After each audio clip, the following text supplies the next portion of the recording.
Hey guys! So I've been wanting to make a proper little video just for patrons for such a long time, and I haven't been able to get around to it, or had technical issues or the wrong equipment or something went wrong, but we're going to do it now. So it's just a little painting tutorial if you'd like to have a go at it over the winter, because I've heard a few of you personally say you have no painting talent. So if you like, you can have some fun by having a go at this kind of painting. It's in quite a loose style, so don't worry if you feel like you've gone wrong. As you'll see, I went wrong in this one. But these colours can blend together, you can change things, and as long as you can keep the background like damp, like keep putting water on it, the colours will continue flowing into each other. So the best way to do that is to have a large brush on hand and some water. As you can see, I'm just dampening the whole page right now.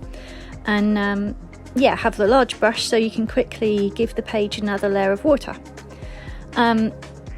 So I'm using some quite heavyweight watercolour paper. It's 300 grams per square metre, because that's the best when you're using a lot of water on your painting. It stops it kind of bending and buckling and stuff. I'll give descriptions below for the exact paper that I'm using. I'm also using just one wide brush, and then a medium round brush for light detail, like on the trees and stuff. Then one finer detailing brush for stars and little tree branches and things. So as you can see, I began by wetting the paper just where I wanted the paint to go. Watercolour paint can be used lightly by adding a lot of water either in the watercolour pan or on the mixing palette, or it can be made stronger in colour by using less water. It's the same for gouache, although that usually has a stronger colour itself. It's kind of more like gooey and jelly-like. So just play around with your paints until you find a colour or two that you like. It doesn't have to be anything like mine here, it could be pink and yellow if you prefer.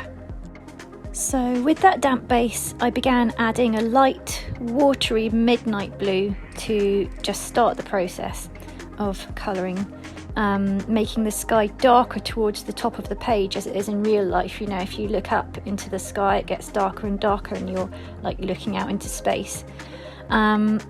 Then I'm making sure the whole time to keep adding water to the rest of the page, because we'll be using that later on and we'll need the colours to run together. Also, I'm keeping in mind here the basic balance of the whole picture. So if you can see, the Aurora is slightly higher in the middle, so the viewer's eye is drawn to the centre of the picture. The two other the sides, I haven't made them exactly mirrored because you wouldn't see that in real life. So try and make it look as natural as you can, but don't worry about it too much, just leave it nice and loose. To make that Aurora colour, I've used quite an emerald kind of green. Again, super light with lots of water. We want to keep this light because it has to look luminescent like the Aurora itself. From trying and failing in the past, I can tell you that adding white here doesn't work. It just ends up making the northern lights look muddy, and that's just not right. I've added the background trees with a basic watery black again onto the page, which has been kept nice and damp, and now I've allowed the page to dry a little after that to add the next layer of trees over it. We can use a little less water for these trees to strengthen the colour and bring the pigment out stronger. Now you can start these kinds of trees by just putting the trunks in first, so you can kind of look at your picture and balance out where you want tall trees and short trees and just a little bit of scrub and that, and also where you want clearings, because sometimes it's nice to have a little bit of breathing space in your picture too. You might like to also keep some photos of like your favourite trees and tree silhouettes and things out in front of you while you're painting, so you can keep in mind the different shapes. Keep in mind that you probably won't see branches going all the way up the trunk. there are going to be spaces between the branches where you can see light through there, and you can see other bits of the forest and trees behind and things like that too. So here I've noticed there's a line directly across my painting. This is where the paint has settled into a fault in the paper, which I'm pretty sure must have been made during the paper manufacturing process. It's a bit annoying, but I think I can work with it. I come up with an idea that I use later, and it's okay. It's probably not my best painting, but it's okay, considering we had to change composition halfway through. Now, when it comes to adding stars, be sparing.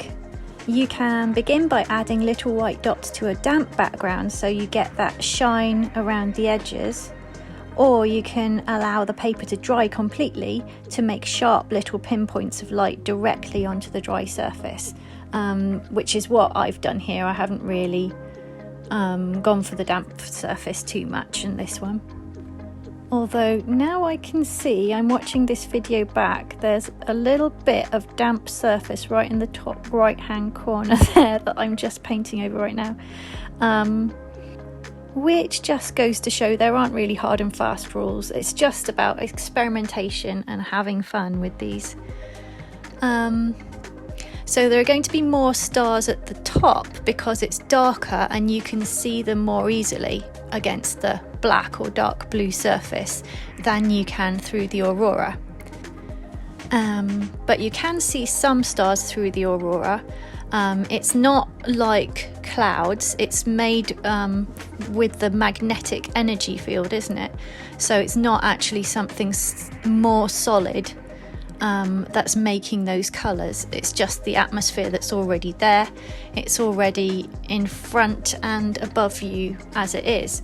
So you can still see some little pinpoints of stars through that. So that's why I've put just a few there.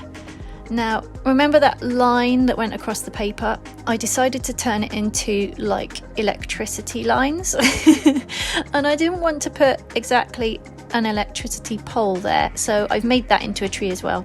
I don't really know why, but it seemed like something like that would work, and I quite liked the way it turned out. It was just sort of an offhand idea, but I quite liked it.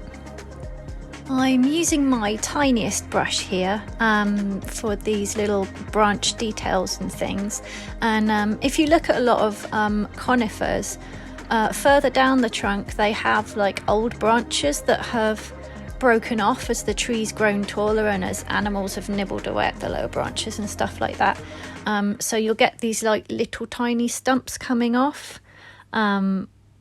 So instead of having like a completely smooth trunk lower down, just have a few of those sticking out to make it look a bit more natural. And look at your pictures of trees again and just see how the branches fall. Some of them will kind of be weighed down by the amount of needles on them, and others will be stronger branches that can hold out straight, and others will kind of tip up at the end where they're kind of reaching up towards the light. So that's about it for this video. Thank you so much for watching. I hope you've enjoyed it and enjoy making your own painting too. See you soon. Bye.